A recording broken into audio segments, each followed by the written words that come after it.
Hello and welcome to Tuesday's Tips and Tales. As last week I promised you I would do a quick note on maceration in perfumery, so here goes.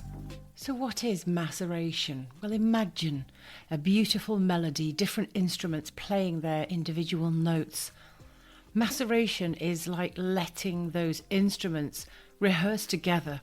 It's the period where fragrance oils marry, allowing their distinct scents to meld and create a harmonious and complex aroma.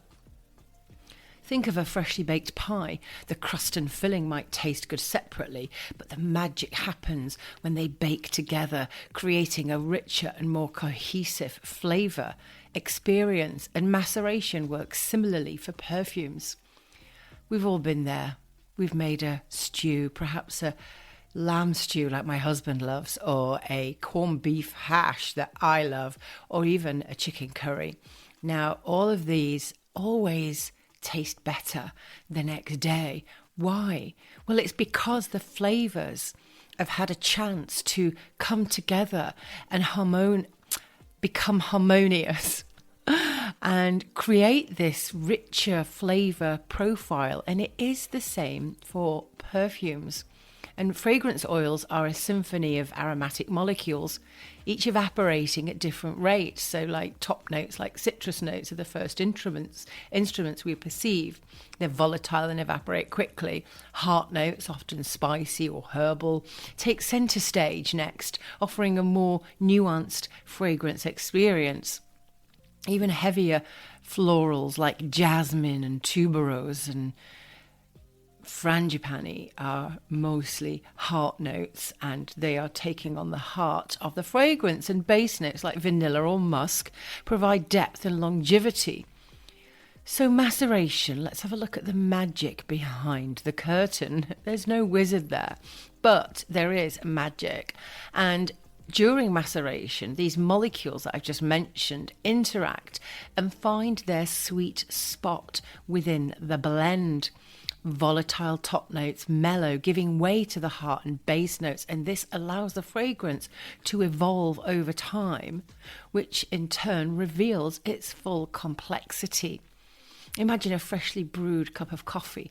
Initially, the strong aroma of the roast might hit you, but as the coffee sits, the subtle floral and chocolate notes emerge, creating a more well-rounded experience.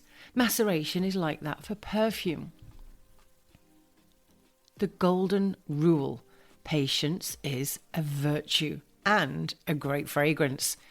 Generally, fragrances benefit from a 4 to 6 week maceration period. Now, I went to Fragrantly. This is a general rule. And when they give you a free tour, Fragrantly in Grasse, which is a must visit, and one of the biggest, most popular fragrance houses, mostly due to its location. It's right in the centre of Grasse, and you can't miss it. It's a giant yellow building.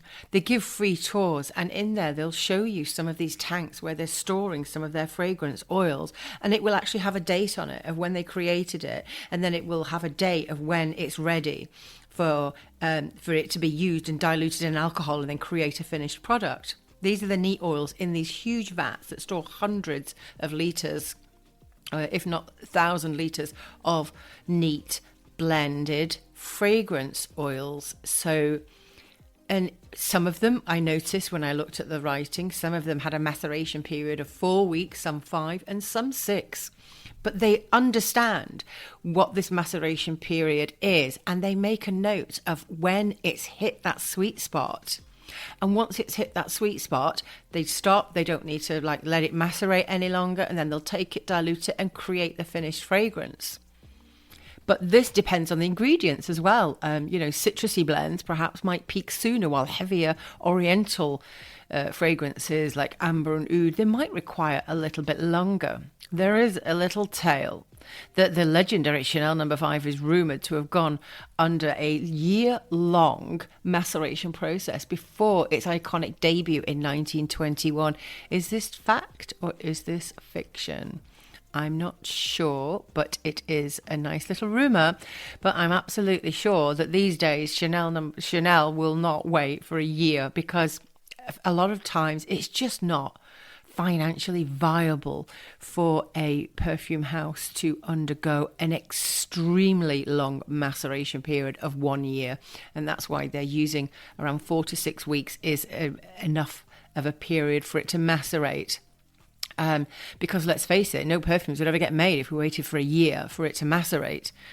And if you look at like renowned perfumers, let's say like Guerlain and Dior, they're known for their meticulous attention to detail, including extended maceration times to achieve the depth and complexity that their fragrances are revered for. But not all fragrance houses will do that. And I know that Guerlain, I mean, they always create incredibly complex, particularly with vanilla.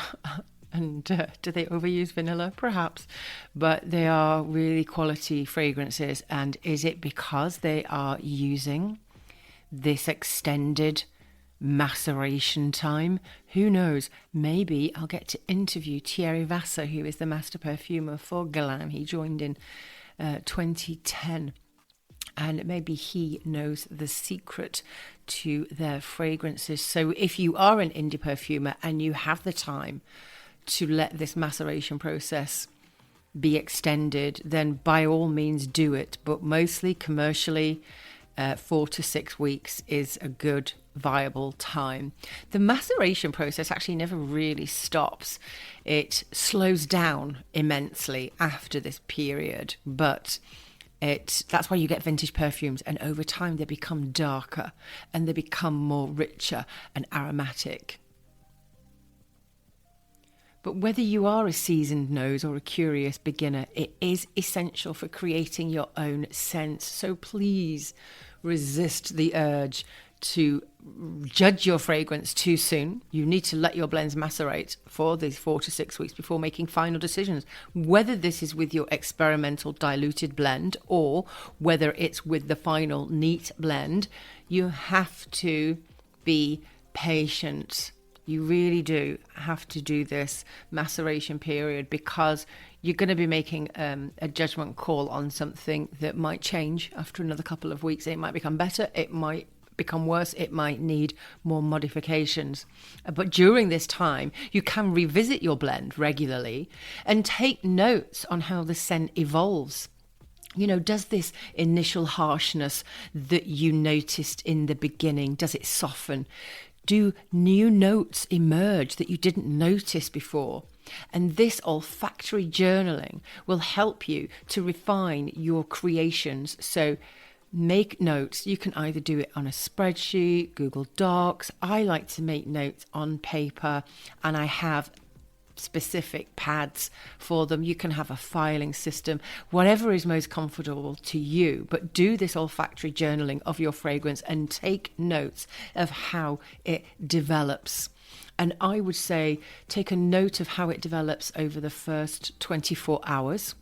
Then I would wait another 3 days. Then I would wait another 4 days. So then you've got a week there. So you've got 24 hours, 3 days and 1 week journaling. And then what I would do is keep waiting each week. Week 2 then, week 3, week 4, perhaps if you feel it needs more, week 5 and week 6, and notice how it changes. And it's incredible. Only like my students that do my courses are just so amazed by this, and I ram this down their throats basically in a nice fragrant way. But I tell them about this technique and they're gobsmacked by what they notice throughout this, because when they're doing their experiments, and you know, they start off by creating horizontal and vertical and descriptive accords for the first assignment, and I always tell them that you have to wait for it to macerate for at least 24 hours to notice how it changes, even during a 24-hour window. When I was studying at the Grasse Institute of Perfumery, one of the very first blends we made was a simple 2-note blend, a 2-note accord of lavender and geranium. We created it. It was, I think, perhaps 6 drops of lavender, 6, actually we didn't use drops, we used weights, but it was perhaps, 0.6 of lavender and 0.4 of geranium. And then we took it home with us that night to wherever it was we were staying in Grasse. And then we came home the next day and we compared our notes for what we thought of it the day before and what we think of it now, and how it's changed over just 24 hours. 24 little hours. What a difference a day makes. So imagine if a day makes that much difference. Imagine what a week and a month will make. So next time you spritz on your favourite scent, take a moment to appreciate the artistry and the science behind it. The captivating aroma that you experience is a testament to the power of maceration, the patient process that transforms a collection of notes into a truly unforgettable, flabbergasting fragrance. So if you have any questions about maceration or any DIY perfume experiences that you would like to share, then let me know. Drop me a mail, mjn@bymelaniejane.com. M for Melanie, J for Jane, N for Nightingale, @bymelaniejane.com. Drop me an email, or you can go into my website, thescentacademy.com, go into the contact form, and you can get hold of me there. Or you can send me a WhatsApp. My details are on the website. And perhaps you want me to share a DIY story of yours. I love sharing. I love educating people, and to share other people's stories as well is a great experience, not just for you to get your story out there, but also for me to share it and other people to listen to other people that are probably in the same situation or have been in the same situation as where they are now. And you can provide them some insight and some inspiration. So that's it. A very quick, beautiful little episode. Beautiful, if I do say so myself, because everything about fragrance is beautiful. Let's face it, especially my growing fragrance bottle collection, which my friend just gifted me 17 perfume bottles that she got from a lady that was having a clear out. Got some amazing things. If you go on my Facebook or YouTube channel, The Scent Academy, you will be able to see some images and videos of my scent stashes. It's growing every week as I go to flea markets in France and collect even more. And I'm going to do a podcast about flea markets and collecting. And if you want to start collecting, or if you've just started collecting, or if you're an experienced collector, you might learn something from my podcast episode that I am going to be creating in the near future to give you tips and what you need to know when you're starting or growing a fragrance bottle collection, and things that you need to avoid that will save you a lot of money. So that's it. Take care until next time's Tuesday's Tips and Tales. You never know, the next one might be a bit personal about my journey. Part 1 of 10 or 20. Take care, a biento, and stay fabulous.